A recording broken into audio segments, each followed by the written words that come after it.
Is hip pain keeping you from being you? Our broad management treatment might give you the relief that you've been looking for. Folks, you gotta share this one with your people because this is such a common issue. One of them will appreciate your help, and they might even thank you for being so super smart because you shared it with them. Okay, hips are one of the joints in our bodies that has the most range of motion. This incredible range of motion allows for some pretty impressive movement. Walking and running are biomechanical marvels when you break them down and you really study them. They are a science all by themselves, and our hips are a huge part of it all. They are extremely strong, but definitely not without their own issues. Some of the more common hip issues are due to arthritis, bursitis, tendonitis, sprain or strain, cartilage tears, and then there are less common, more sinister things like cancer or avascular necrosis. Now, some of the signs and symptoms of hip issues would be, of course, pain when you stand on it, but more specifically, groin pain and pain up and around the crest of the pelvis. If a patient tells us that that's where it hurts, well, the problem is hip pain until the hip can be ruled out. Plain and simple, no questions. Patients also complain of pain that's inside of the hip commonly, or in the buttocks, or lots of times on the outside of the hip. They can point right to it. Most of the time, we have the answers for hip pain. As with most things that are non-complicated musculoskeletal in nature, usually the best approach is a broad management protocol, meaning several approaches for one problem. For us here at Creekstone Integrated Medical, the approach, of course, depends on the specific hip issue. But in general, treatment can include any or all of the following things: manual therapy, which addresses the area or areas of tendonitis, bursitis, or the muscle issue. Then we've got trigger point injections that address the specific pain points. We've got low-level laser, which helps us to decrease inflammation and speed up recovery. One of the big ones is platelet-rich plasma, PRP injections, which address arthritis and inflammation within the joint. We do lots of very specific exercise recommendations and coaching, which can ease discomfort and speed up healing. And then we've got just simple manipulation to encourage movement and healing in the joint. And you'll notice here that cortisone injections does not appear on our list. And that's because cortisone can be bad for the joints. It can deteriorate the cartilage and the bone which make up the joints.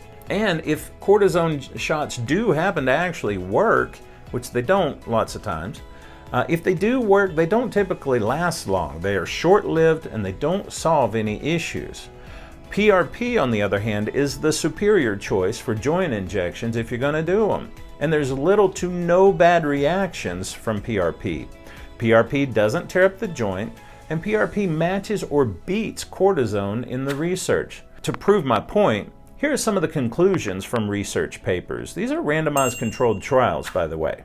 So check these out because they're excellent guides for what should happen with hip joint pain. So this is a quote. Quote, results indicated that PRP injections offer a significant clinical improvement in patients with hip osteoarthritis without relevant side effects. The benefit was significantly more stable up to 12 months as compared with other tested treatments. A year later, folks, another quote from a different paper. Among patients with chronic gluteal tendinopathy and a length of symptoms more than 15 months, a single PRP injection results in greater improvement in pain and function than a single cortisone steroid injection. The improvement after PRP is sustained at 2 years, whereas the improvement from cortisone maximum is only improved for up to 6 weeks and not maintained beyond 24 weeks. 2 years versus 6 to 24 weeks, y'all. Another quote from another paper. Patients with chronic gluteal tendinopathy more than 4 months old, diagnosed with both clinical and radiological examinations, they achieved greater clinical improvement at 12 weeks when treated with a single PRP injection than for those who were treated with a single cortisone injection.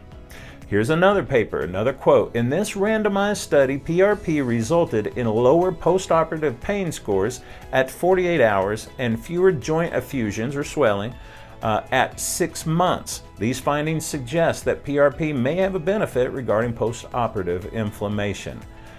That's just outstanding, folks. It's clear here that PRP is the way to go for the more serious hip issues. And we here at Creekstone Integrated Medical offer PRP joint injections. Now, the most important thing that I can tell you here is that most hip issues do not require any surgical attention. We have had an impressive amount of success with our approach to hip pain. For example, many times it's as simple as coaching the patient through some hip abductor exercises and addressing those muscle imbalances. One of the more common issues we see here in the clinic is called gluteal tendinopathy. For these patients, manual therapy adjustments, low-level laser, and trigger point therapy makes a significant amount of improvement, helping patients sleep better and get through their day like champs. And as one of these research quotes said, PRP is highly effective for gluteal tendinopathy as well. Now, if you're from the Texas Panhandle or you're passing through and you're having hip pain that is keeping you from being you and keeping you from playing an active part in your life, why don't you call us at 806-355-3000 and let's get you back on the path to being active and living life the way it's meant to be lived. Again, you got to share this with your people if you're going to help them. If you're watching us on Facebook or YouTube, subscribe, like, and do all of that stuff. It's all helpful. Again, I'm Dr. Jeff Williams. Until next week, stay smart, stay safe, and we'll see you then.